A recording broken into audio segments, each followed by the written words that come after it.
ನೀವೆಲ್ಲ 10ನೇ ಕ್ಲಾಸ್ ಅಲ್ವಾ?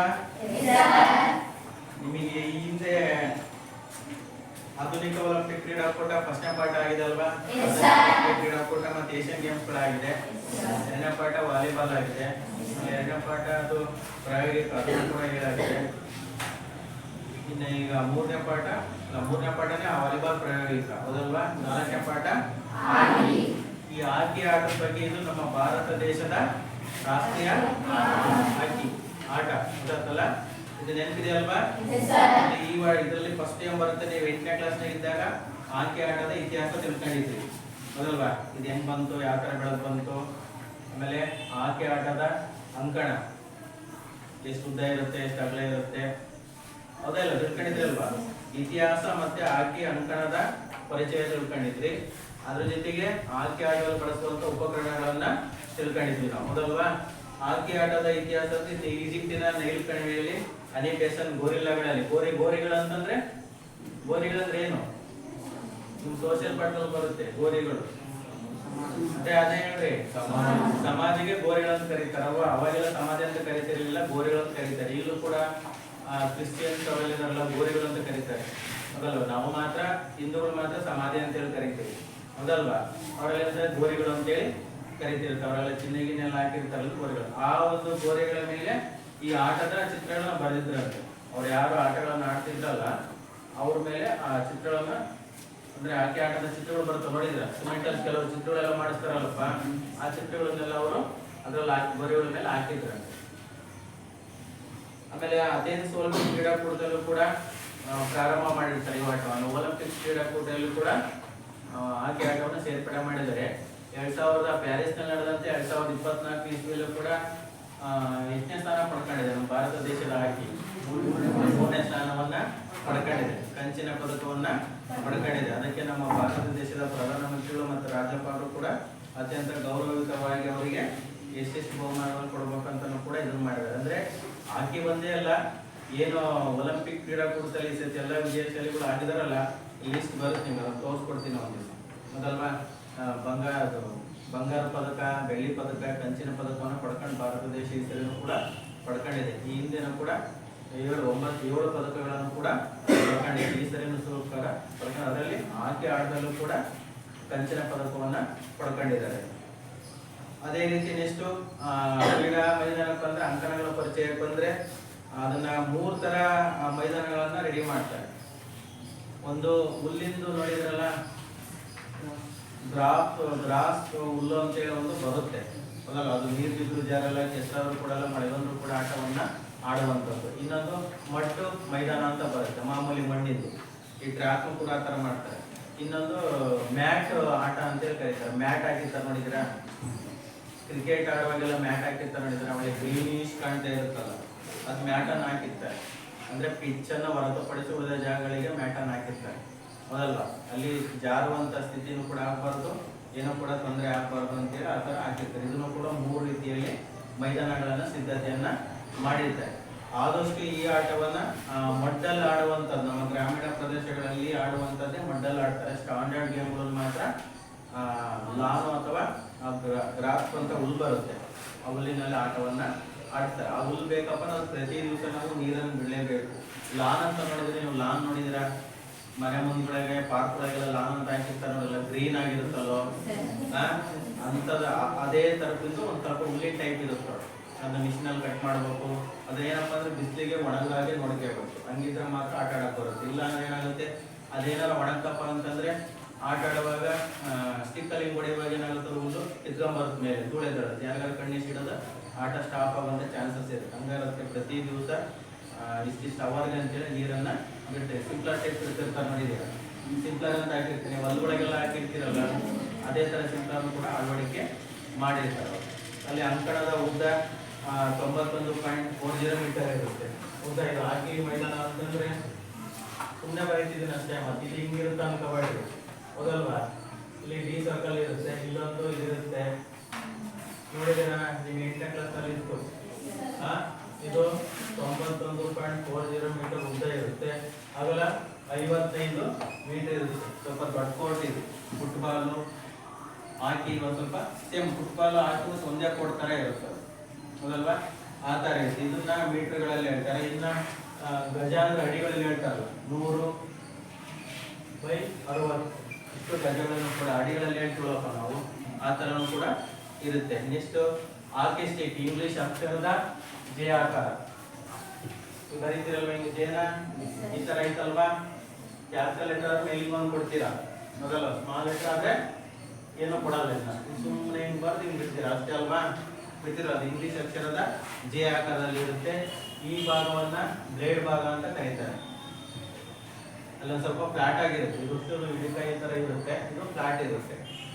ಇದರಲ್ಲಿ ಹಿಂದಕ್ಕೆ ಯಾವುದೇ ಕಾರಣಕ್ಕೂ ಹಿಂದಕ್ಕೆ ಬ್ಯಾಟನ್ನ ಹಿಂಬದಿಯಾಗಿ ಹೊಡೆಯಂಗಿಲ್ಲ. ಅದು ಸ್ಟಿಕ್ ತಿರುಗಿಸಿ ನಾವು ರೋಲ್ ಮಾಡ್ಬೇಕಾಗುತ್ತೆ ಅಷ್ಟೇ, ಹೌದಲ್ವಾ?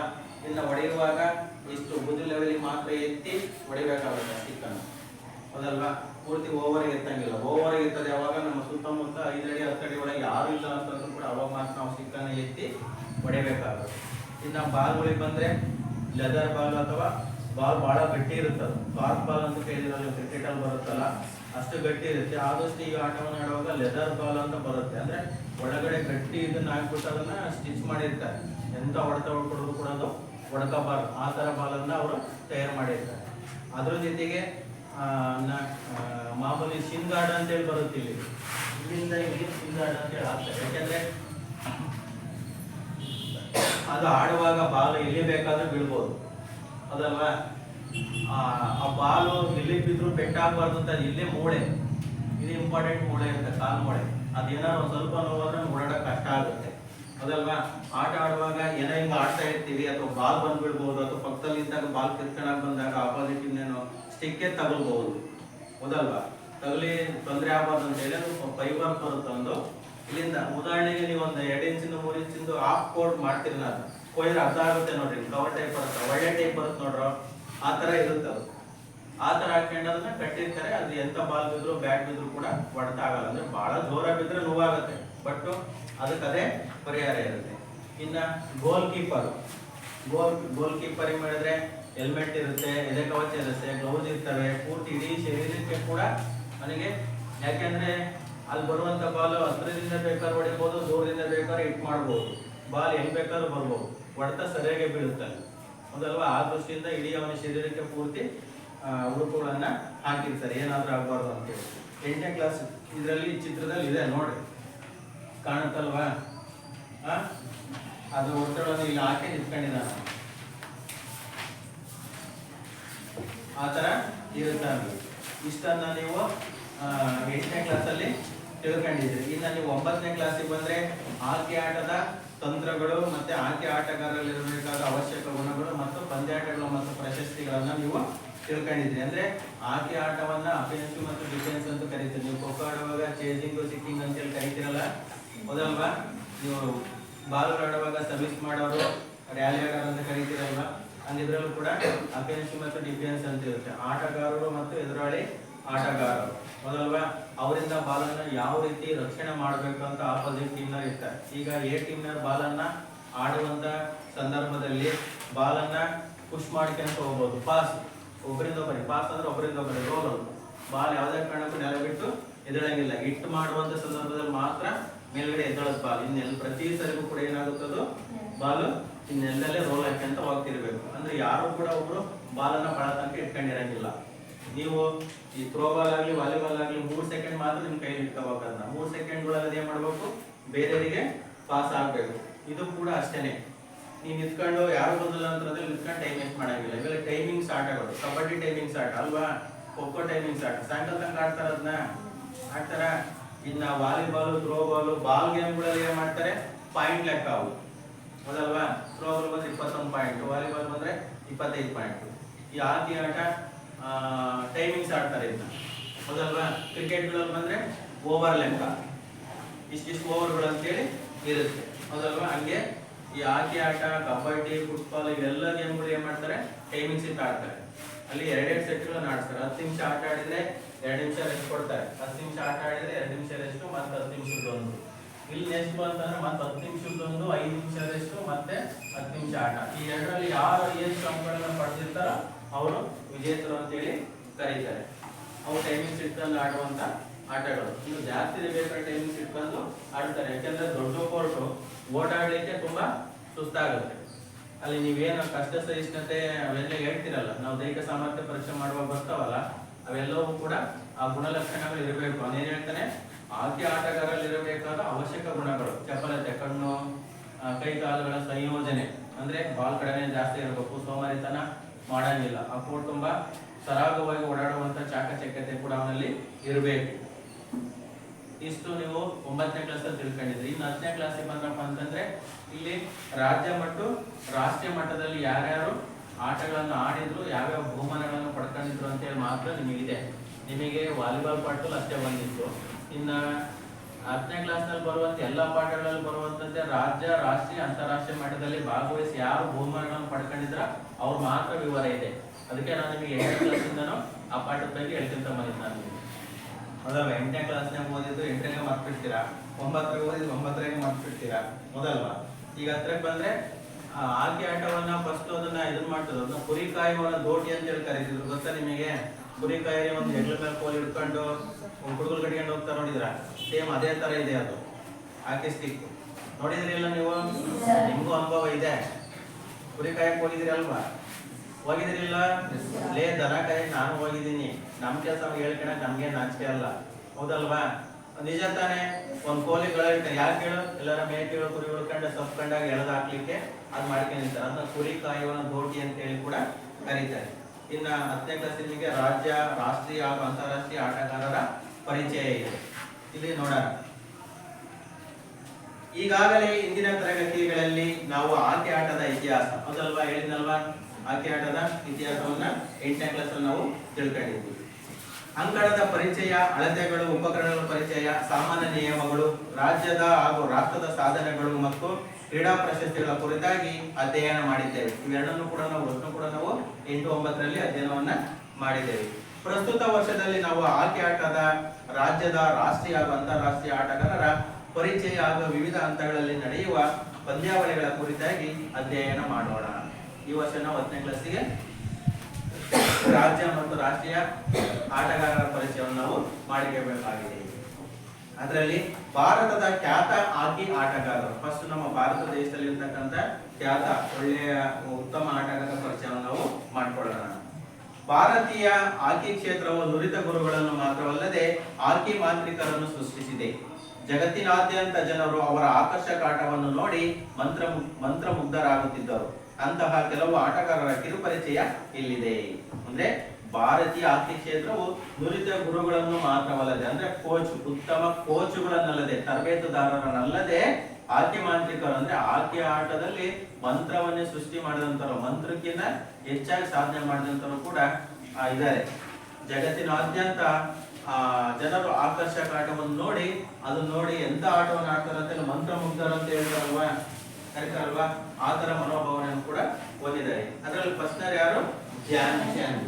ಮೊದಲನೇ ಯಾರು? ಧ್ಯಾನ್ ಚಂದ್.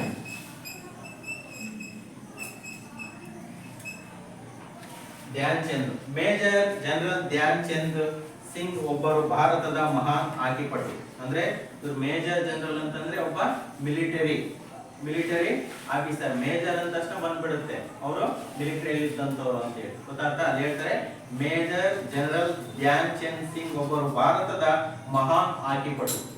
ಇವರು ವಿಶ್ವದ ಅತ್ಯುನ್ನತ ಹಾಕಿಪಟು ಎಂಬ ಹೆಗ್ಗಳಿಕೆಗೆ ಪಾತ್ರರಾಗಿದ್ದರು. ಅಂದ್ರೆ ವರ್ಲ್ಡ್, ವಿಶ್ವದಲ್ಲಿಯೇ ಅತ್ಯುತ್ತಮ ಹಾಕಿ ಆಟಗಾರ ಅಂತೇಳಿ ಹೆಸರನ್ನು ಕೂಡ ಇವರು ಪಡ್ಕೊಂಡಿದ್ದಾರೆ. 3 ಬಾರಿ ಒಲಿಂಪಿಕ್ಸ್ ನಲ್ಲಿ ಇವರು ಭಾರತವನ್ನು ಹಾಕಿಯಲ್ಲಿ ಪ್ರತಿನಿಧಿಸಿದರು. ಅಂದ್ರೆ 3 ಸಾರಿ ನಡೆಯುವಂತ ಒಲಿಂಪಿಕ್ ಕ್ರೀಡಾಕೂಟದಲ್ಲಿ ಭಾರತ ಪರವಾಗಿ ಇವರು ಆಟವನ್ನ ಆಡಿದ್ದಾರೆ. ಒಲಿಂಪಿಕ್ ನಲ್ಲಿ 3 ಬಾರಿ ಚಿನ್ನದ ಪದಕ ಗೆದ್ದ ಭಾರತ ಹಾಕಿ ತಂಡದಲ್ಲಿ ಇವರ ಪಾತ್ರ ಪ್ರಮುಖವಾದದ್ದು. ಅಂದ್ರೆ 3 ಸರಿ ಭಾಗವಹಿಸಿ 3 ಸರಿನೂ ಕೂಡ ಒಲಿಂಪಿಕ್ ಕ್ರೀಡಾಕೂಟದಲ್ಲಿ ಚಿನ್ನದ ಪದಕವನ್ನ ತಂದುಕೊಟ್ಟಿದ್ದಾರೆ ಇವರು. ಭಾರತ ಸರ್ಕಾರ ಇವರಿಗೆ ಒಲಿಂಪಿಕ್ಸ್ ನಲ್ಲಿ 3 ಬಾರಿ ಚಿನ್ನದ ಪದಕ ಗೆದ್ದ ಭಾರತ ಹಾಕಿ ತಂಡದಲ್ಲಿ ಇವರ ಪಾತ್ರ ಪ್ರಮುಖವಾದದ್ದು. ಭಾರತ ಸರ್ಕಾರ ಇವರಿಗೆ ಭಾರತದ ಅತ್ಯುನ್ನತ ಪ್ರಜಾ ಪುರಸ್ಕಾರವಾದ ಪದ್ಮಭೂಷಣ ಪ್ರಶಸ್ತಿಯನ್ನು ನೀಡಿ ಗೌರವಿಸಿತು. ಅಂದ್ರೆ ಇವರು 3 ಬಾರಿ ಒಲಿಂಪಿಕ್ ಕ್ರೀಡಾಕೂಟದಲ್ಲಿ ಚಿನ್ನದ ಪದಕವನ್ನು ಭಾರತ ದೇಶಕ್ಕೆ ತಂದುಕೊಟ್ಟಿದ್ದಕ್ಕೆ ಇವರಿಗೆ ಎಂತ ಪ್ರಶಸ್ತಿ ಕೊಟ್ಟಾರೆ? ಪದ್ಮಭೂಷಣ. 3 ಪ್ರಶಸ್ತಿ ಬರ್ತವೆ, ಪದ್ಮಶ್ರೀ, ಪದ್ಮಭೂಷಣ, ಪದ್ಮ ವಿಭೂಷಣ ಅಂತೇಳಿ 3 ಪ್ರಶಸ್ತಿಗಳು ಬರ್ತವೆ.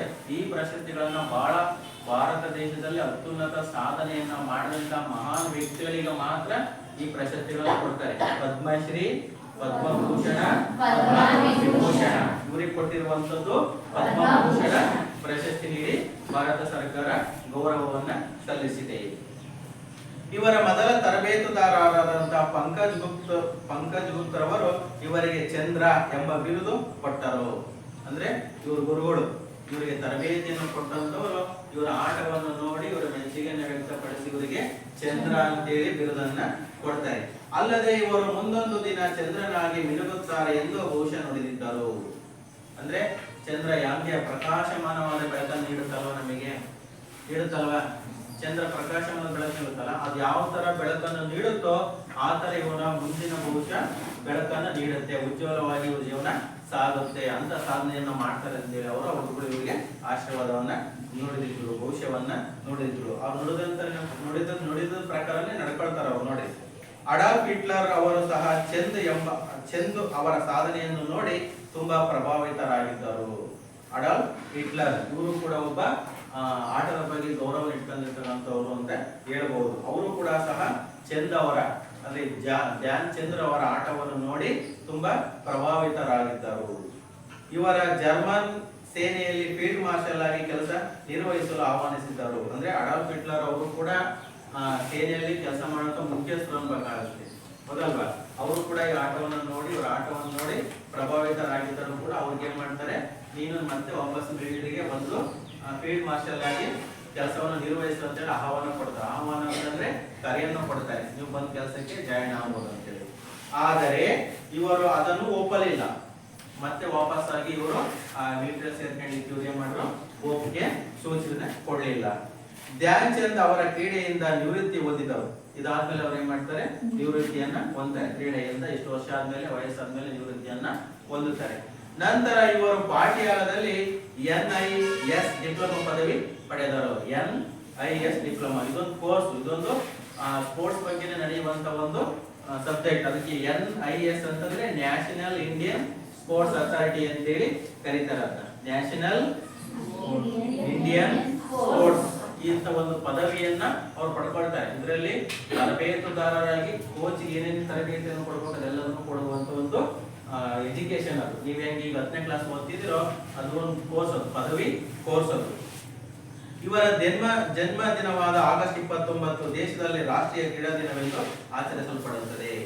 ಹೌದಲ್ವಾ? ನಾವು ಎಲ್ಲಾದ್ರೂ ದಿನಾಚರಣೆ ಮಾಡ್ತೀವಿ. ಆಗಸ್ಟ್ 15, ಜನವರಿ 26, ಅಕ್ಟೋಬರ್ 2 ಎಲ್ಲರ ದಿನಾಚರಣೆ ಮಾಡ್ತಿದೀವಲ್ವಾ? ಈ ನೆಕ್ಸ್ಟ್ ಸೆಪ್ಟೆಂಬರ್ 5 ಯಾರ ದಿನಾಚರಣೆ? ಶಿಕ್ಷಕ. ಯಾರು ನೆನಪಿಗೆ ಮಾಡ್ತೀವಿ ಸರ್ವಪಲ್ಲಿ. ಹಂಗೆ ಈ ಕ್ರೀಡಾ ದಿನಾಚರಣೆಯನ್ನ ಆಗಸ್ಟ್ 29 ಇದೇ ತಿಂಗಳ 29ನೇ ತಾರೀಕು ಯಾರ ಜನ್ಮದಿನದ ನೆನಪಿಗಾಗಿ ಮಾಡ್ತೀವಿ? ಮೇಜರ್ ಧ್ಯಾನ್ ಚಂದ್ರ ಅವರ ನೆನಪಿಗಾಗಿ ಕ್ರೀಡಾ ದಿನಾಚರಣೆಯನ್ನ ಮಾಡ್ತೀವಿ. ಇಷ್ಟು ಇವರು ಧ್ಯಾನ್ ಚಂದ್ ಅವರ ಪರಿಚಯ, ಅದಲ್ವಾ? ಇವರಿಗೆ ಚಂದ್ರ ಎಂಬ ಬಿರುದು ಎಕ್ಸಾಮ್ ಕೊಡ್ತೀವಿ ನಾವು ನಿಮಗೆ.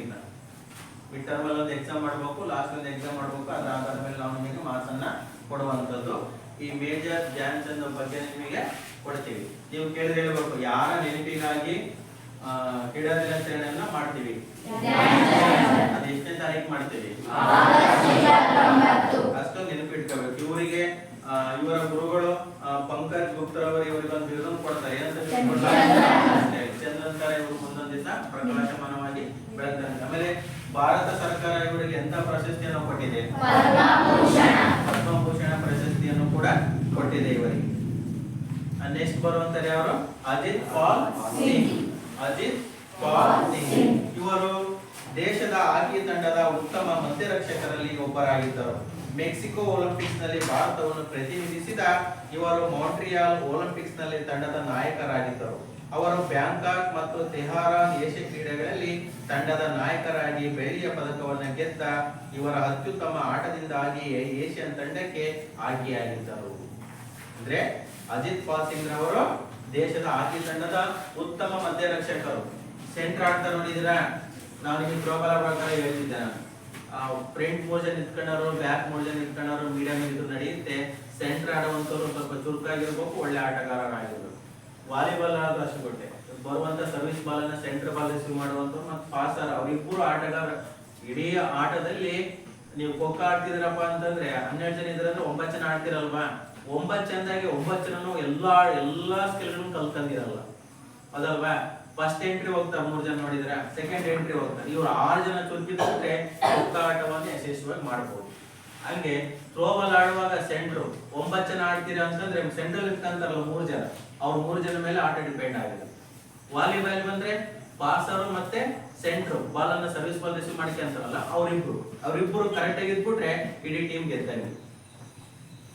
ಹಂಗೆ ಇಲ್ಲಿ ಕೂಡ ಮಧ್ಯರಕ್ಷಕರಾಗಿರ್ತಾರೆ, ಸೆಂಟ್ರ್ ಪ್ಲೇಸ್ ಇವರೇನೆ, ಸೆಂಟ್ರ್ ಪ್ಲೇಸ್ ಇವ್ರು ಆಡ್ತಿರ್ತಾರೆ. ಇವರು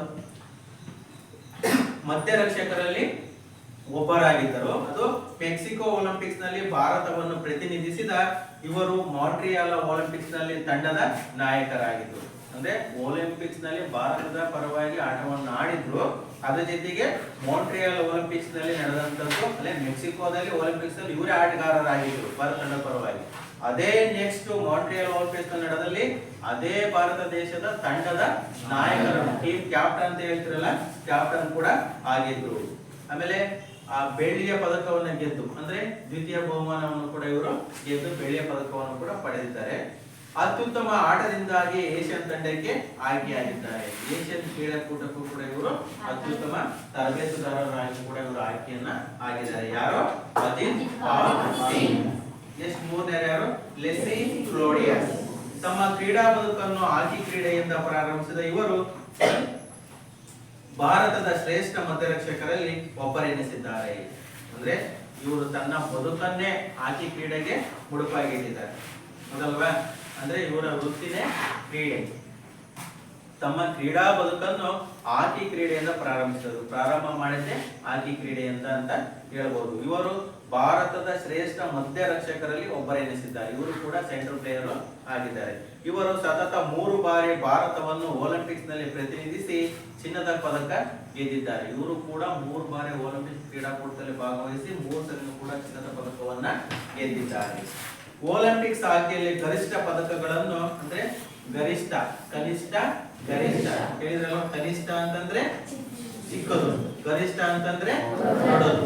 ಅದೇ ಹೇಳ್ತಾರೆ 3 ಚಿನ್ನ 1 ಬೆಳ್ಳಿ ಪಡೆದಕ್ಕಾಗಿ ಇವರ ಹೆಸರು ಗಿನ್ನಿಸ್ ದಾಖಲೆಯ ಪುಸ್ತಕದಲ್ಲಿ ಸೇರಿದೆ. ಗಿನ್ನಿಸ್ ದಾಖಲೆಯ ಪುಸ್ತಕ ಕೇಳಿದಿರಾ? ಬಹಳ ಸಾಧನೆ ಮಾಡಿದಂತವ್ರಿಗೆ ಮಾತ್ರ ಗಿನ್ನಿಸ್ ದಾಖಲೆ ಅಂತ ಹೇಳ್ತಾರಲ್ಲ, ನೋಡಿದ್ರೆ ಕೇಳಿದಿರಾ? ಗಿನ್ನಿಸ್ ದಾಖಲೆ ಅಂತ ಕೇಳಿದಿರಾ? ಏನಾರ ಕೇಳಿದಿರಾ? ಕೇಳಿದ್ರೆ ಇಲ್ಲ ಅದನ್ನ ನೀವು? ಅಂದ್ರೆ ಭಾರತ ದೇಶದಲ್ಲಿ ಗಿನ್ನಿಸ್ ದಾಖಲೆ ಮಾಡ್ಬೇಕಪ್ಪ ಅಂತಂದ್ರೆ ಅತಿ ಕಡಿಮೆ ಸಮಯದಲ್ಲಿ ಬಹಳ ಅತ್ಯುನ್ನತ ಸಾಧನೆ ಮಾಡುವಂತವ್ರು, ಹೌದಲ್ವಾ. ಬಹಳ ಅತ್ಯಂತ ಚಿಕ್ಕ ವಯಸ್ಸಿನಲ್ಲಿ ಒಂದು ಫಿಲ್ಮ್ ಅನ್ನ ನಿರ್ದೇಶನ ಮಾಡಿದಂತ ಅವ್ನು ಯಾರೋ ಇದ್ದಾನ, ಮಾಸ್ಟರ್ ಕಿಶನ್ ಏನೋ ಬರುತ್ತಲ್ಲ, ಅವನು ಫಿಲಮ್ ಮಾಡಿದ್ನಲ್ಲ, ಒಂದು ಸ್ಕೂಲ್ ಫಿಲಮ್ ಮಾಡಿದನಲ್ಲ, ಯಾರು ಮಕ್ಕಳದು ಅದಲ್ಲ, ಇನ್ನೊಂದು ಮಾಸ್ಟರ್ ಆನಂದ್ ಅಲ್ಲ, ಇನ್ನೊಂದು ಅವನು ಬಹಳ ಕಿರಿಯ ಚಿಕ್ಕ ವಯಸ್ಸಿನಲ್ಲಿ ಡಿಗ್ರಿ ಪದವಿಯನ್ನು ಪಡೆದು ನಿರ್ದೇಶಕನಾಗಿ ಒಂದು ಸಿನಿಮಾವನ್ನ ನಿರ್ದೇಶನ ಮಾಡಿದ್ದಕ್ಕೋಸ್ಕರ ಅವನ ಹೆಸರನ್ನ ಗಿನ್ನಿಸ್ ಸ್ಲಮ್ಮಿನ್ ಫಿಲಂ ಬರುತ್ತೆ ನೋಡ, ನಮ್ಮ ಮಕ್ಕಳದು ಕೆರಾ ಫುಟ್ಪಾತ್ ಫಿಲಂ ಬರುತ್ತಲ್ಲ, ಅವನು ನಿರ್ದೇಶನ ಮಾಡಿದನಲ್ಲ, ನಿಮ್ಮ ಏಜ್ಗಿನ ಚಿಕ್ಕವನು ಅವನು ಆ ನಿರ್ದೇಶನ ಮಾಡಿದಕ್ಕೋಸ್ಕರ ಅವನ ಹೆಸರನ್ನ ಗಿನ್ನಿಸ್ ದಾಖಲೆಗೆ ಸೇರಿಸಿದ್ದಾರೆ. ಅದೇನ್ ಹೇಳ್ತಾರೆ, ಅತಿ ಕಡಿಮೆ ಸಮಯದಲ್ಲಿ ಹೆಚ್ಚಿನ ಸಾಧನೆ ಮಾಡಿ ಅದನ್ನ ಎಲ್ಲರೂ ಕೂತ್ಕೊಂಡು ತೀರ್ಮಾನ ಮಾಡಿದ್ರು ಅದು ಗಿನ್ನಿಸ್ ದಾಖಲೆಗೆ ಸೇರಿಸ್ತಾರೆ, ಅದಲ್ವಾ. ಅಂತ ಒಂದು ಗಿನ್ನಿಸ್ ದಾಖಲೆಗೆ ಲೆಸ್ಲಿ ಕ್ಲೋಡಿಯಸ್ ಅವರ ಹೆಸರನ್ನು ಕೂಡ ಸೇರ್ಪಡೆ ಮಾಡಿದ್ದಾರೆ. ಇನ್ನು ನೆಕ್ಸ್ಟ್ ಬರುವಂತದ್ದು ಯಾವುದು? ಧನ್ರಾಜ್ ಪಿಳ್ಳೈ. ಇವರು ನಮ್ಮ ದೇಶದ ಪ್ರಸಿದ್ಧ ಹಾಕಿ ಆಟಗಾರರಾಗಿದ್ದು ತಮ್ಮ 15 ವರ್ಷಗಳ ಶ್ಲಾಘನೀಯ ಹಾಕಿ ಜೀವನದಲ್ಲಿ 4 ಒಲಿಂಪಿಕ್ಸ್, 4 ವಿಶ್ವಕಪ್, 4 ಚಾಂಪಿಯನ್ಸ್ ಟ್ರೋಫಿ ಮತ್ತು 4 ಏಷ್ಯನ್ ಕ್ರೀಡೆಗಳಲ್ಲಿ ಭಾರತವನ್ನು ಪ್ರತಿನಿಧಿಸಿದ್ದಾರೆ. ಇವರು ಬ್ಯಾಂಕಾಕ್ನ ಏಷ್ಯನ್ ಗೇಮ್ಸ್ ನಲ್ಲಿ ಅತ್ಯಧಿಕ ಗೋಲುಗಳನ್ನು ಬಾರಿಸಿ ಗೆಲುವಿಗೆ ಕಾರಣರಾದರು. ಇವರು 1994ರ ಸಿಡ್ನಿ ವಿಶ್ವಕಪ್ನಲ್ಲಿ ತಮ್ಮ ಅತ್ಯುತ್ತಮ ಆಟದಿಂದಾಗಿ ವಿಶ್ವ ತಂಡಕ್ಕೆ ಆಯ್ಕೆಯಾದ ಏಕೈಕ ಭಾರತೀಯರು ಇವರು. ರಾಜೀವ್ ಗಾಂಧಿ ಖೇಲ್ ರತ್ನ ಪ್ರಶಸ್ತಿ ಹಾಗೂ ಪದ್ಮಶ್ರೀ ಪ್ರಶಸ್ತಿಗಳಿಂದ ಪುರಸ್ಕೃತರಾಗಿದ್ದಾರೆ. ಅಂದ್ರೆ ಧನರಾಜ್ ಪಿಳ್ಳೆ ಅವರು ನಮ್ಮ ದೇಶದ ಭಾರತ ದೇಶದ ಪ್ರಸಿದ್ಧ ಆಯ್ಕೆ ಆಟಗಾರರಾಗಿದ್ದು ಅದರ ಜೊತೆಗೆ 15 ವರ್ಷಗಳ ಶಾಲೆಯ ಅಂತಂದ್ರೆ ಸತತವಾಗಿ ಕಂಟಿನ್ಯೂ ಆಗಿ ಏನ್ ಮಾಡಿದ್ದಾರೆ, ಆಕೆ ಜೀವನದಲ್ಲಿ 4 ಒಲಿಂಪಿಕ್ಸ್ ಕ್ರೀಡಾಕೂಟದಲ್ಲಿ ಭಾಗಿಯಾಗಿದ್ದಾರೆ ನಮ್ಮ ದೇಶದ ಪರವಾಗಿ. ಅದೇ ರೀತಿ 4 ವಿಶ್ವಕಪ್ ನಲ್ಲಿ ಭಾಗವಹಿಸಿದ್ದಾರೆ, 4 ಚಾಂಪಿಯನ್ಸ್ ಟ್ರೋಫಿಗಳಲ್ಲಿ ಮತ್ತು 4 ಏಷ್ಯನ್ ಕ್ರೀಡೆಗಳಲ್ಲಿ ಭಾರತದ ಪರವಾಗಿ ಇವರು ಆಟವನ್ನ ಆಡಿದ್ದಾರೆ. ಇವರು ಬ್ಯಾಂಕಾಕ್ ಮತ್ತು ಏಷ್ಯನ್ ಗೇಮ್ಸ್ ನಲ್ಲಿ ಅತ್ಯಧಿಕ ಗೋಲುಗಳನ್ನು ಬ್ಯಾಂಕಾಕ್ ನಲ್ಲಿ ನಡೆದಂತ ಏಷ್ಯನ್ ಗೇಮ್ಸ್ ನಲ್ಲಿ ಅತ್ಯಂತ ಹೆಚ್ಚಿಗೆ ಗೋಲುಗಳನ್ನು ಬಾರಿಸಿ ಗೆಲುವಿಗೆ ಕಾರಣರಾಗಿದ್ದಾರೆ. ಆಮೇಲೆ 1994ರ ಸಿಡ್ನಿ ವಿಶ್ವಕಪ್ ನಲ್ಲಿ ತಮ್ಮ ಅತ್ಯುತ್ತಮ ಆಟದಿಂದಾಗಿ ವಿಶ್ವ ತಂಡಕ್ಕೆ ಆಯ್ಕೆ ಅಂದ್ರೆ ವರ್ಲ್ಡ್ ಗೇಮಿಗೆ ಇವರು ಆಯ್ಕೆಯಾದ ಭಾರತದ ಪರವಾಗಿ ಆಯ್ಕೆಯನ್ನ ಆಗಿದ್ದಾರೆ. ಇವರಿಗೆ ರಾಜೀವ್ ಗಾಂಧಿ ಖೇಲ್ ರತ್ನ ಪ್ರಶಸ್ತಿಯನ್ನು ನೀಡಿದ್ದಾರೆ. ಜೊತೆಗೆ ಪದ್ಮಶ್ರೀ ಪ್ರಶಸ್ತಿಯನ್ನ ಕೂಡ ಭಾರತ ಸರ್ಕಾರ ಇವರಿಗೆ ನೀಡಿ ಗೌರವವನ್ನ ಸೂಚಿಸಿದೆ. ಇದು ಧನರಾಜ್ ಪಿಳ್ಳೆ ಅವರು. ನೆಕ್ಸ್ಟ್ ಬರುವಂತದ್ದು ಡಾಕ್ಟರ್ MP ಗಣೇಶ್. ಕರ್ನಾಟಕದ ಕೊಡಗಿನಲ್ಲಿ ಹುಟ್ಟಿ ಭಾರತವನ್ನು 3 ವಿಶ್ವಕಪ್ ನಲ್ಲಿ ಪ್ರತಿನಿಧಿಸಿದ ಡಾಕ್ಟರ್ MP ಗಣೇಶ್ ಇವರು 1971ರಲ್ಲಿ ಬಾರ್ಸಿಲೋನಾದಲ್ಲಿ ಕಂಚಿನ ಪದಕ, ಆಮ್ಸ್ಟರ್ಡಾಮ್ನಲ್ಲಿ ತಂಡದ ನಾಯಕರಾಗಿ ಬೆಳ್ಳಿ ಪದಕ ಗೆದ್ದರು. ಮ್ಯೂನಿಚ್ ಒಲಿಂಪಿಕ್ ನಲ್ಲಿ ಕಂಚಿನ ಪದಕ ಗೆದ್ದರು. ವಿಶ್ವ 11 ಆಯ್ಕೆಯಾಗಿ ಹಲವು ವರ್ಷಗಳ ತನಕ ಏಷ್ಯಾ ತಂಡಕ್ಕೆ ಆಡಿದರು. ಇವರಿಗೆ ಅರ್ಜುನ ಪ್ರಶಸ್ತಿ ದೊರಕಿದೆ. ಅನೇಕ ವರ್ಷ ಭಾರತೀಯ ತಂಡದ ತರಬೇತುದಾರರಾಗಿ ಕಾಮನ್ವೆಲ್ತ್ ಮತ್ತು ಬ್ಯಾಂಕಾಕ್ ಏಷ್ಯಾ ಕ್ರೀಡಾಕೂಟಗಳಿಗೆ ಇವರು ತರಬೇತಿ ಸಮಿತಿ ಅಧ್ಯಕ್ಷರಾಗಿದ್ದರು. ಭಾರತ ಪ್ರತಿಷ್ಠಿತ ಸಂಸ್ಥೆಯಾದ ಭಾರತೀಯ ಕ್ರೀಡಾ ಪ್ರಾಧಿಕಾರದ ಅಧ್ಯಕ್ಷರಾಗಿ ಸೇವೆಯನ್ನು ಕೂಡ ಇವರು ಸಲ್ಲಿಸಿದ್ದಾರೆ. ಇವರು ಡಾಕ್ಟರ್ MP ಗಣೇಶ್ ನಮ್ಮ ಕರ್ನಾಟಕದವರೇ ಆಗಿ, ಅಂದ್ರೆ ಕೊಡಗು ಕೇಳಿದ್ರಲ್ಲ, ಕೊಡಗಿನ ಕಾವೇರಿ ಕೇಳಿದ್ರಲ್ಲ, ಕೊಡಗಿನ ಕೇಳಿದ್ರಲ್ಲಪ್ಪ. ಈ ವರ್ಷ ಟೂರ್ ಹೋಗಿದ್ವಲ್ಲಿ ನಾವು ಕೇಳಿದ್ರೆ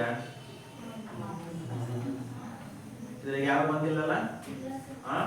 ಅಲ್ಲಾಸೆ ನಾವು ಟೂರ್ ಪ್ರವಾಸವನ್ನ ಹೋಗಿದ್ವಿ. ಕೊಡಗಿದ್ದು ವಿಶೇಷ ಗೊತ್ತಲ್ಲ ನಿಮಗೆ, ಊರ್ಗ ಅಂತ ಹೇಳಿ ಕರೀತಾರೆ. ಜೇನುತುಪ್ಪ ಎಲ್ಲ ಮಾಡ್ತಾರೆ ವಿಶೇಷವಾಗಿ, ಅದೊಂದು ವಿಶೇಷವಾದ ಹಬ್ಬ ಎಲ್ಲ ಮಾಡ್ತಾರಲ್ಲ. ಇವರು ಕರ್ನಾಟಕದ ಕೊಡಗಿನಲ್ಲಿ ಹುಟ್ಟಿ ಭಾರತದ 3 ವಿಶ್ವಕಪ್ ನಲ್ಲಿ ವರ್ಲ್ಡ್ ಕಪ್ ಅಲ್ಲಿ ಇವರು ಏನ್ ಮಾಡಿದ್ದಾರೆ, ಆಟವನ್ನ ಆಡಿದ್ದಾರೆ. ಯಾರು? Doctor MP Ganesh. ಇವರು 1971ರಲ್ಲಿ ಭಾರತ ದೇಶದಲ್ಲಿ ಬಾರ್ಸಿಲೋನಾದಲ್ಲಿ ನಡೆದಂತಹ ಒಲಿಂಪಿಕ್ ಕ್ರೀಡಾಕೂಟದಲ್ಲಿ ಭಾಗವಹಿಸಿ ಕಂಚಿನ ಪದಕ ಅಂದ್ರೆ 3ನೇ ಸ್ಥಾನವನ್ನು ಕೂಡ ಇವರು ಪಡೆದಿದ್ದಾರೆ. ಆಮ್ಸ್ಟರ್ಡಾಮ್ ನಲ್ಲಿ ತಂಡದ ನಾಯಕರಾಗಿ, ಅಂದ್ರೆ ಆಮ್ಸ್ಟರ್ಡಾಮ್ ನಲ್ಲಿ ನಡೆದಂತ ಒಲಿಂಪಿಕ್ ಕ್ರೀಡಾಕೂಟದಲ್ಲಿ ಕ್ಯಾಪ್ಟನ್ ಕೂಡ ಆಗಿದ್ದಾರೆ.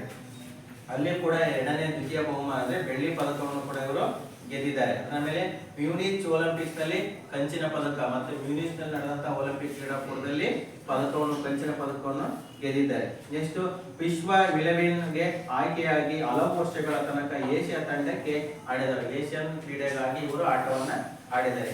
ಇವರಿಗೆ ಅರ್ಜುನ ಪ್ರಶಸ್ತಿ ದೊರಕಿದೆ. ಅನೇಕ ವರ್ಷ ಭಾರತೀಯ ತಂಡದ ತರಬೇತುದಾರರಾಗಿ, ಅಂದ್ರೆ ಭಾರತ ದೇಶದ ತಂಡದ ಕೋಚ್ ಆಗಿ ಕೂಡ ಇವರು ವಿಭಿನ್ನ ತರಬೇತು ನೀಡಿದ್ದಾರೆ. ಕಾಮನ್ವೆಲ್ತ್ ಮತ್ತು ಬ್ಯಾಂಕಾಕ್ ಏಷ್ಯಾ ಕ್ರೀಡಾಕೂಟಗಳಿಗೆ ಇವರ ತರಬೇತಿ ಸಮಿತಿ ಅಧ್ಯಕ್ಷರು, ಒಂದು ಕಮಿಟಿ ಮಾಡ್ಕೊಂಡಿರ್ತಾರಲ್ಲ, ಆ ಕಮಿಟಿಯ ಕೂಡ ಅಧ್ಯಕ್ಷರು ಕೂಡ ಆಗಿದ್ದಾರೆ. ಭಾರತದ ಪ್ರತಿಷ್ಠಿತ ಸಂಸ್ಥೆಯಾದ ಭಾರತೀಯ ಕ್ರೀಡಾ ಪ್ರಾಧಿಕಾರದ ಅಧ್ಯಕ್ಷರಾಗಿ ಇವರು ಸೇವೆಯನ್ನು ಕೂಡ ಸಲ್ಲಿಸಿದ್ದಾರೆ. ಯಾರು? Doctor MP Ganesh. Next Mamata ಕರಾಬ್ ಅಂತೇಳಿ. ಮಮತಾ ಇವರು ಹರಿಯಾಣದವರಾಗಿದ್ದು ಭಾರತೀಯ ಮಹಿಳಾ ಹಾಕಿ ತಂಡದ ಆಕ್ರಮಣಕಾರಿ ಆಟಗಾರ್ತಿಯಾಗಿದ್ದಾರೆ. ಇವರು ಭಾರತ ತಂಡದ ಪರವಾಗಿ ಪ್ರಾರಂಭಿಸಿ ಜೂನಿಯರ್ ಏಷ್ಯಾ ಕಪ್ ನಲ್ಲಿ ಅತ್ಯಧಿಕ ಗೋಲುಗಳನ್ನು ಹೊಡೆದು ಪಂದ್ಯಾವಳಿಯ ಅತ್ಯುತ್ತಮ ಆಟಗಾರ್ತಿ ಪ್ರಶಸ್ತಿ ಗೆದ್ದರು. ಇವರು ಬುಸಾನ್ ಏಷ್ಯನ್ ಗೇಮ್ಸ್ ನಲ್ಲಿ 4ನೇ ಸ್ಥಾನ ಪಡೆದಿದ್ದಾರೆ. ದೋಹಾ ಏಷ್ಯನ್ ಗೇಮ್ಸ್ ನಲ್ಲಿ ಕಂಚಿನ ಪದಕ ಗೆದ್ದರು. ಏಷ್ಯಾ ಕಪ್ ನಲ್ಲಿ ಮತ್ತು ಸಂಯುಕ್ತ ಕ್ರೀಡಾಕೂಟದ ಹಾಕಿ ಸ್ಪರ್ಧೆಯಲ್ಲಿ ಚಿನ್ನದ ಪದಕವನ್ನು ಕೂಡ ಇವರು ಪಡೆದಿದ್ದಾರೆ. ಯಾರು? ಮಮತಾ ಕರಾಡ್ ಅವರು. ನೆಕ್ಸ್ಟ್ ಬರುವಂತಾರೆ ಯಾರು? ಸೂರಜ್ ಲತಾ ದೇವಿ. ಸೂರಜ್ ಲತಾ ಇವರು ಮಣಿಪುರದವರಾಗಿದ್ದು Indira Gandhi gold cup hockey championship ನಲ್ಲಿ ಆಡುವ ಮೂಲಕ ತಮ್ಮ ಅಂತಾರಾಷ್ಟ್ರೀಯ ಹಾಕಿ ವೃತ್ತಿ ಪ್ರಾರಂಭಿಸಿದರು. ಇವರು ಕೂಡ ಅಂತಾರಾಷ್ಟ್ರೀಯ ಹಾಕಿ ವೃತ್ತಿಯನ್ನ ಪ್ರಾರಂಭ ಮಾಡ್ತಾರೆ. ಇವರು ಬ್ಯಾಂಕಾಕ್ ನಲ್ಲಿ ಬೆಳ್ಳಿ ಪದಕವನ್ನು ಗೆದ್ದರು. 2 ಬಾರಿ ಏಷ್ಯಾ ಕಪ್ ಆಡಿ 1 ಬಾರಿ ದ್ವಿತೀಯ ಹಾಗೂ 1 ಬಾರಿ ಪ್ರಥಮ ಸ್ಥಾನ ಪಡೆದರು. ಸಂಯುಕ್ತ ರಾಷ್ಟ್ರಗಳ ಕ್ರೀಡಾಕೂಟದಲ್ಲಿ ಮತ್ತು ಆಫ್ರೋ ಏಷ್ಯನ್ ಗೇಮ್ಸ್ ನಲ್ಲಿ ಪ್ರಥಮ ಸ್ಥಾನ ಪಡೆದು ಭಾರತ ಹಾಕಿ ತಂಡದ ನಾಯಕಿಯಾಗಿ ಹಲವು ವರ್ಷ ಇವರು ದೇಶವನ್ನು ಪ್ರತಿನಿಧಿಸಿದ್ದರು. ಅಂದ್ರೆ ಮಹಿಳಾ ಹಾಕಿ ತಂಡದ ಕ್ಯಾಪ್ಟನ್ ಕೂಡ ಆಗಿರ್ತಾರೆ ಇವರು. ಯಾರು? ಸೂರಜ್ ಲತಾ ದೇವಿ. ನೆಕ್ಸ್ಟ್ ಬರುವಂತದ್ದು ಎಲೆನ್ ಮೇರಿ ಇನ್ಸೆಂಟ್. ಎಲೆನ್ ಮೇರಿ ಇನ್ಸೆಂಟ್ ಅಂತೇಳಿ ಕರೀತಾರೆ. ಉನ್ನತ ಮಟ್ಟದ ಗೋಲ್ ಕೀಪರ್ ಆಗಿದ್ದ ಇವರು ಕರ್ನಾಟಕದವರಾಗಿದ್ದು ತಮ್ಮ ಮೊದಲನೆಯ ಅಂತಾರಾಷ್ಟ್ರೀಯ ಹಾಕಿ ಪಂದ್ಯವನ್ನು ಜರ್ಮನಿಯ ವಿರುದ್ಧ ಆಡಿದರು. ನೆದರ್ಲ್ಯಾಂಡ್ ಉಟ್ರೆಕ್ಟ್ ನಲ್ಲಿ ನಡೆದ ವಿಶ್ವಕಪ್ ನಲ್ಲಿ ಭಾರತವನ್ನು ಪ್ರತಿನಿಧಿಸಿದ್ದ ಇವರು 2 ಏಷ್ಯನ್ ಗೇಮ್ಸ್ ನಲ್ಲಿ ಆಡಿ ಬ್ಯಾಂಕಾಕ್ ನಲ್ಲಿ ಬೆಳ್ಳಿಯ ಪದಕವನ್ನು ಗಳಿಸಿದರು. 2 ಏಷ್ಯಾ ಕಪ್ ನಲ್ಲಿ ಚಿನ್ನ ಮತ್ತು ಬೆಳ್ಳಿಯ ಪದಕ ಗೆದ್ದು ಏಷ್ಯಾ ಕಪ್ ನಲ್ಲಿ ಅತ್ಯುತ್ತಮ ಗೋಲ್ ಕೀಪರ್ ಪ್ರಶಸ್ತಿ ಗಳಿಸಿದ ಇವರು 3 ಸಂಯುಕ್ತ ಕ್ರೀಡಾಕೂಟಗಳ ಹಾಕಿ ಸ್ಪರ್ಧೆಯಲ್ಲಿ ಬೆಳ್ಳಿ ಮತ್ತು ಚಿನ್ನದ ಪದಕಗಳನ್ನು ಗೆದ್ದರು. ಆಫ್ರೋ ಏಷ್ಯನ್ ಗೇಮ್ಸ್ ನಲ್ಲಿ ತಮ್ಮ ಗೋಲ್ ರಕ್ಷಣಾ ತಂತ್ರದಿಂದ ತಂಡವು ಪ್ರಥಮ ಸ್ಥಾನ ಪಡೆಯಲು ಕಾರಣರಾಗಿದ್ದರು. ಇಂದಿರಾ ಗಾಂಧಿ ಗೋಲ್ಡ್ ಕಪ್ ನಲ್ಲಿ ತಂಡದ ನಾಯಕಿಯಾಗಿ ದ್ವಿತೀಯ ಸ್ಥಾನವನ್ನು ಕೂಡ ಇವರು ಪಡೆದಿದ್ದಾರೆ. ಯಾರು? ಎಲೆನ್ ಮೇರಿ ಇನ್ಸೆಂಟ್ ಅಂತೇಳಿ ಇವರು ಕೂಡ ಇಷ್ಟು ಸಾಧನೆ